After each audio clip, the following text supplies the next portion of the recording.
Hello students, I am your geography teacher Vivek from California Public School. Dear students, this is chapter 13, pressure beds and types of wind is going on. In this chapter, we already discussed in the last video atmospheric pressure, measurement of atmospheric pressure, importance of atmospheric pressure, factors affecting distribution of pressure, and after that we discuss here major pressure beds of the world. And now today we discuss here new topic, winds. So we start here. Variation in atmospheric pressure cause movement in air means कि हमारे atmospheric pressure में अगर variation होगी तो हमारी इसमें air move करेगी. We already discussed in the last video कि wind always move high pressure to low pressure. Okay, wind always move करती है high pressure to low pressure.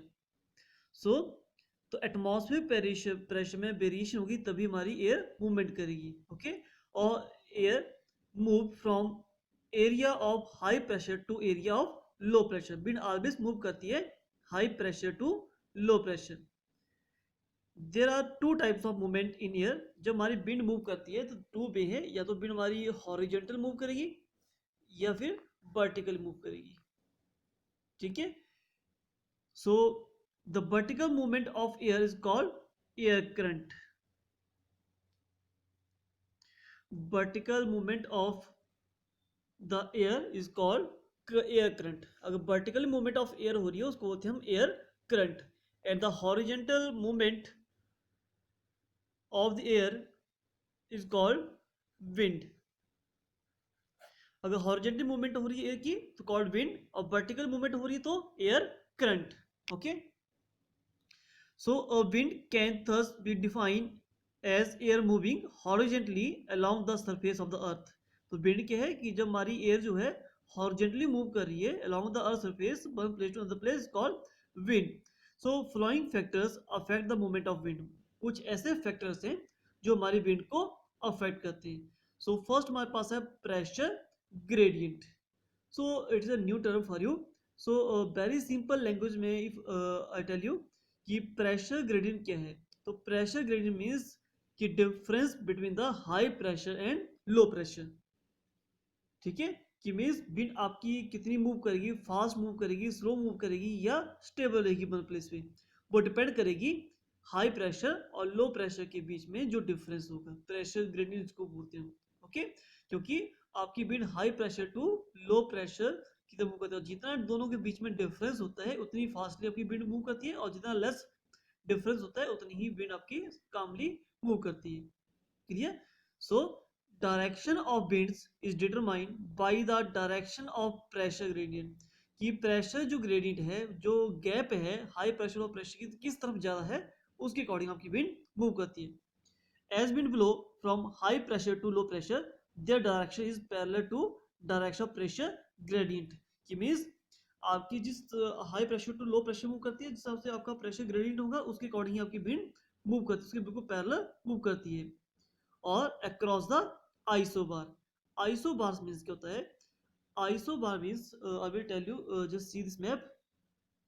कि सपोज करो कि आपका ये पर्टिकुलर प्लेस है, यहाँ का जो प्रेशर है वो 1011 मिलीबार है. ठीक है, अनदर प्लेस ऐसा है जहाँ से भी लाइन क्रॉस करी दैट मीन्स वहाँ पर इक्वल प्रेशर है. ठीक है, दैट मीन्स कि अगर कोई प्लेस आपका यहाँ पर उसका जो प्रेशर वो 1000 है, अनदर प्लेस है उसका भी 1000 है मिलीबार प्रेशर, अनदर प्लेस है उसका भी 1000 मिलीबार प्रेशर है, तो इक्वल प्रेशर वाले प्लेस को ज्वाइन करने वाले लाइन को बोलते हैं हम आइसोबार. आइसो मीन्स इक्वल और बार मीन्स प्रेशर. ओके, सो अगर इसकी प्रॉपर डेफिनेशन देखा जाए, बढ़िया डेफिनेशन ऑफ आइसोबार, तो क्या है? A line on a weather map that join the places that have the same air pressure at a particular time is called isobar. So when the winds are named easterly or westerly, some time हम wind के नाम रखते हैं कि this wind are easterly और westerly, ठीक है। तो ये नाम जो है किस बेस पे पढ़ते हैं, on the basis of the direction from which they blow, कि विंड किस साइड से आ रही है। अगर wind come from eastern side तो उसको ईस्टर्ली बोलते हैं, if wind come from western side तो उसको वेस्टर्ली बोलते हैं, कि मींस विंड जिस साइड से आती है उसके अकॉर्डिंग उसका नाम पड़ जाता है। Okay, so an easterly wind will be one that blow from east to west. Easterly wind जो ईस्ट से वेस्ट की तरफ आ रही है, और वेस्टर्ली से बोलते हैं जो वेस्ट से ईस्ट की तरफ आ रही है। ओके, तो इससे फर्स्ट पॉइंट प्रेशर ग्रेडियंट, ये विंड को अफेक्ट करता है कि जितना दोनों के बीच में गैप होगा हाई प्रेशर लो प्रेशर के में, उतनी विंड आपकी फास्टली मूव करेगी। क्लियर?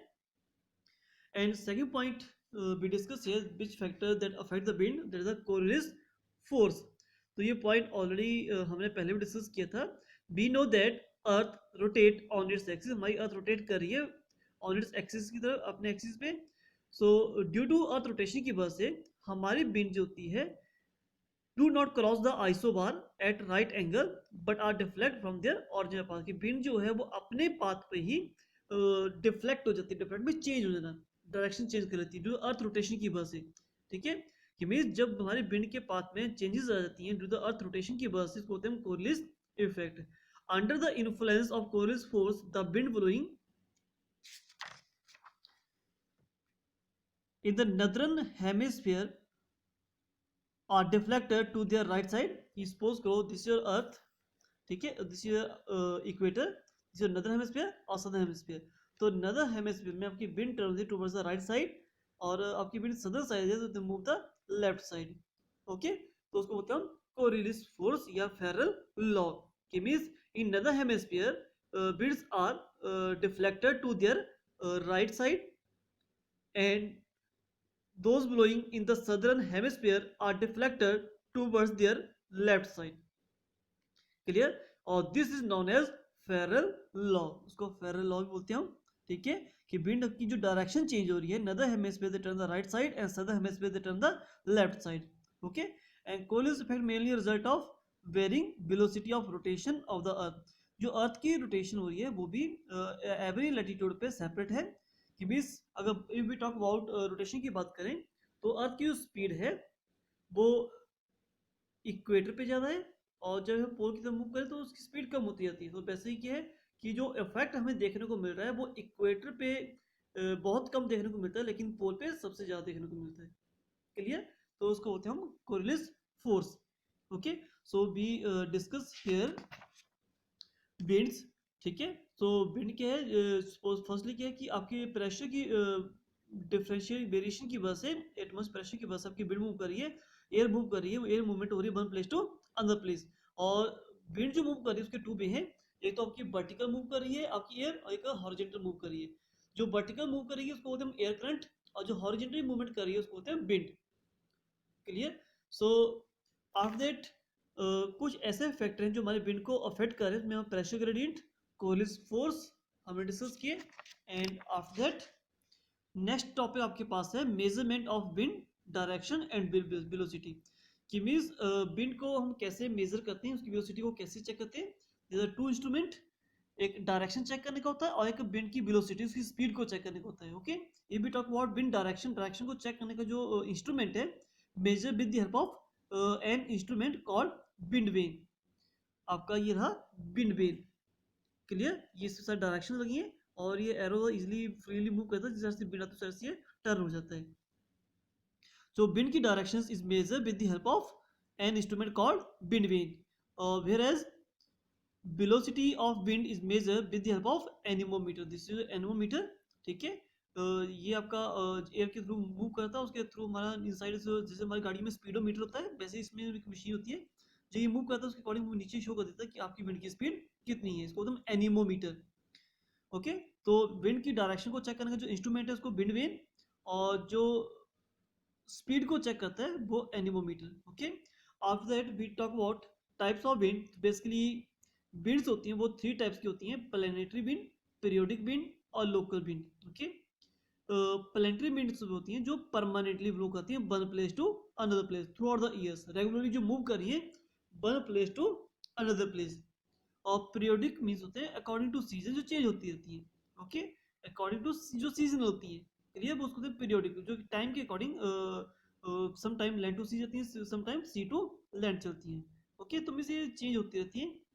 और लोकल विंड, जो लोकल एटमॉस्फेयर प्रेशर में वेरिएशन की वजह से जो क्रिएट होती है उनको बोलते हैं लोकल विंड। ओके, सो इस फर्दर पार्ट को हम डिटेल में डिस्कस करेंगे next coming video. Okay, thank you so much.